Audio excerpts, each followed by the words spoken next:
এত দেরি করলি? পুষ্পা দিতে দিতে একটু দেরি হয়ে গেছে মা। ওদিকে কেন তাকিয়ে আছিস? আমার দিকে তাকা।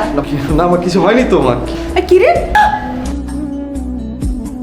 কিভাবে কপাল কাটলো? আহা মা, এতটুকু কপাল কাটলে কিছু হয় না তো। আরে সন্তানের গায়ে যদি পিঁপড়াও কামড় দেয়, আর যে কত কষ্ট হয়। সরি সরি, ঠিক মতো দেখে পা ফেলিনি তো। আমার পা লেগে আপনি পড়ে গেছে আর আপনি আমাকে সরি বলছেন। একটা টিউশনই করি, আসলে আমরা মধ্যবিত্ত তো, তাই নিজেদের ব্যক্তিগত খরচটা নিজেরাই জোগাড় করি। কলেজে শিক্ষকতা করি, কিন্তু এখনকার ছাত্ররা শিক্ষকদের ঠিক সম্মান দিতে জানে না।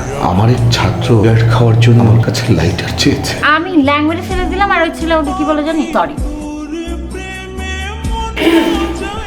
আসসালামু আপনি হাতে ছেড়ে দিচ্ছেন কেন? হয়েছে কি, মায়ের প্রেশারটা বেড়েছে, বাবার ডায়াবেটিসও বেড়েছে, তাহলে দুইজনকে একসাথে ডক্টরের কাছে পাঠিয়েছি। ও আচ্ছা, আপনি ঝাড়ু দিতে পারেন, বাসার সব কাজ করতে পারেন, মানে বুয়া নেই আপনাদের?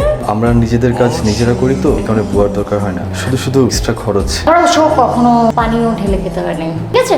লাইফ আপনার যেমন তেমনই তো কেয়ার করার আমি না আমার লাইফে কোনোদিন এরকম ছেলে দেখি না। ঝাড়ু দেয়, সুখাত দেয়, তারপরে থালা বাসন হয়ে বাসার সব কাজ করে। আমার একটা ছেলেকে যদি বিয়ে করতে পারতাম না, আরে ও তো শুধু তোর। আমার বাসার কাজের লোক হওয়ার যোগ্যতা ওর নেই। তো নিবিড় তোকে পাত্তা দিবে না। ও নাকি আমাকে পাত্তা দিবে না। কোথায় যাচ্ছেন আপনি?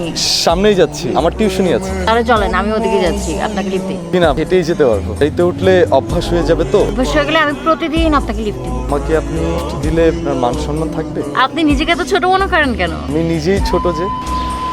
আমি আপনার সাথে হেঁটে যাবো তাহলে। আপনি শাড়ি পরেন না কেন? আপনি হাঁপাচ্ছেন কেন? আমি পায়ে হেঁটে এসেছি, তো জায়গা থাকতে আপনি এখানে ডেকেছেন কেন? আপনার জন্য আজকে আমার টিউশনটা মিস হয়ে গেছে। আপনি কাউকে পছন্দ করেন? এই শহরটা তো অনেক বড়, পর্যন্ত কাউকে পছন্দ করার মতো কাউকে পাইনি। আমি একজনকে পছন্দ করি তো তাকে বলতে পারছি না। আপনি আমাকে বলতে পারেন, আমি আপনাকে হেল্প করব।